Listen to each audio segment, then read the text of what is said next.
Assalamualaikum warahmatullahi wabarakatuh.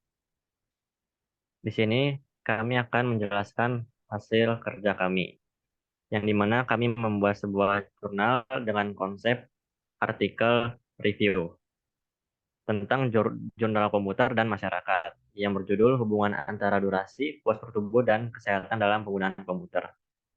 Disusun oleh saya sendiri Muhammad Rafi Al-Majid dengan NIM 2110, 2181, dan rekan saya Zai dan Syarif Ubaidillah dengan NIM 2110, 2176. Untuk slide selanjutnya, ada daftar isi yang berupa judul, pendahuluan dan masalah, referensi, hasil pembahasan, kesimpulan, dan saran. Untuk pertama, judul. Kami mengambil sebuah judul yaitu Systematic Literature Review, hubungan antara durasi, postur tubuh, dan kesehatan pada penggunaan komputer. Selanjutnya, pendahuluan dan masalah akan dijelaskan oleh rekan saya.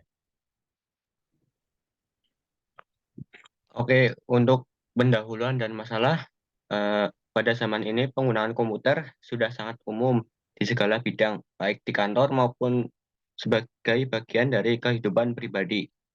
Hampir semua bidang menggunakan komputer dalam pekerjaan sehari-hari. Penggunaan komputer tidak terlepas dari hal-hal yang mempengaruhi kesehatan. Salah satu yang paling sering terjadi ialah kelelahan mata.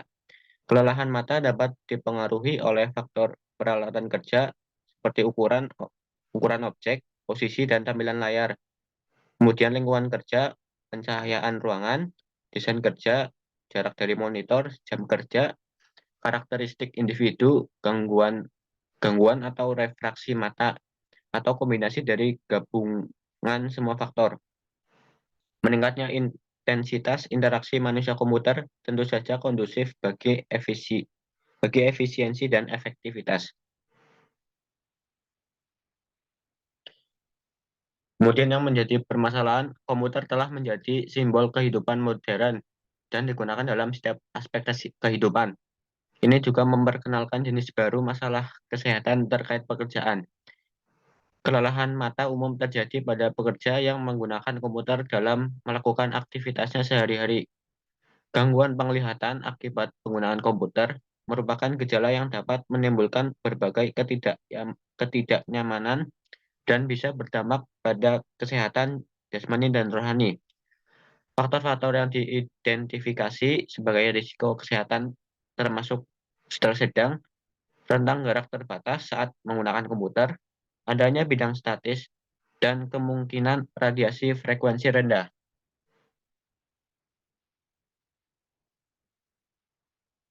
Selanjutnya, referensi yang kita ambil untuk jurnal yang ambil, kami mengambil referensi dari Situmorang.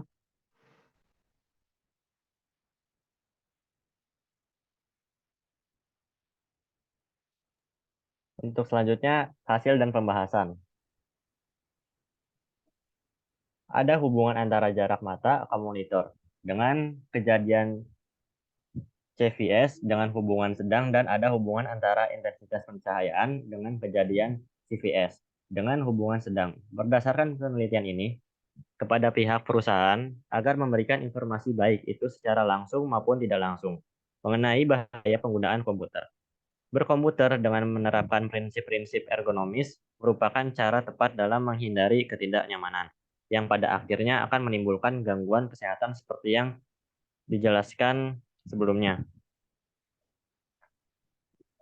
Hasil analisis univariat dari hasil pembahasan tadi, yaitu berdasarkan hasil uji univariat ditunjukkan bahwa responden dengan usia tua lebih banyak sejumlah 72,3%. Selain itu, mayoritas responden berjenis kelamin laki-laki sebanyak 59,6%, dan sebagian besar responden memiliki masa kerja lama lebih dari 5 tahun sebanyak 91,5%.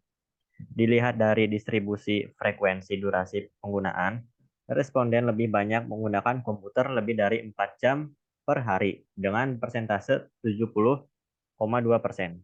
Berdasarkan hasil penelitian dari penelitian sebelumnya, menyebutkan bahwa 86,1% dari 384 responden lebih banyak menggunakan komputer lebih dari 4 jam dalam sehari. Hasil analisis juga menunjukkan bahwa durasi penggunaan yang melebihi 4 jam ini secara signifikan berhubungan dengan kejadian keluhan neck pain atau sakit leher. Sedangkan durasi penggunaan smartphone lebih banyak di bawah atau sama dengan 4 jam per hari. Sebanyak 51,1% penggunaan smartphone terjadi selama 2-4 jam per hari. Dapat Anda lihat sendiri pada tabel di sebelah kanan. Ini hasilnya. Selanjutnya, kesimpulan dan saran. Kesimpulan dan saran, penggunaan teknologi komputer saat ini semakin meningkat dan berkembang, sehingga lebih fokus pada penyelesaian berbagai macam dalam interaksi manusia dengan komputer. Tujuan dari HCL adalah untuk menghasilkan sistem berguna dan aman. Sistem ini dapat dikembangkan dengan ditingkatkan keamanannya, kegunaannya, efektivitasnya, dan efisiennya. HCL meliputi faktor ergonomis dan faktor manusia. Faktor ergonomis adalah studi tentang sifat fisik dan interaksi manusia dengan lingkungan dan peralatan. Penggunaan teknologi komputer sangat erat kaitannya dengan berbagai masalah kesehatan dan dampak sosial. Sarannya, untuk mencapai kesehatan, keselamatan, dan kenyamanan dalam bekerja, setiap pengguna komputer harus lebih memperhatikan dan mempedulikan terhadap faktor manusia dan ergonomi dari penggunaan komputer itu sendiri. Selain itu, perhatian lebih harus diberikan pada desain dan pengembangan produk teknologi komputer. Sekian dan terima kasih. Itu saja dari pembahasan kelompok kami. Apabila ada salah kata, kami mohon maaf. Wassalamualaikum warahmatullahi wabarakatuh.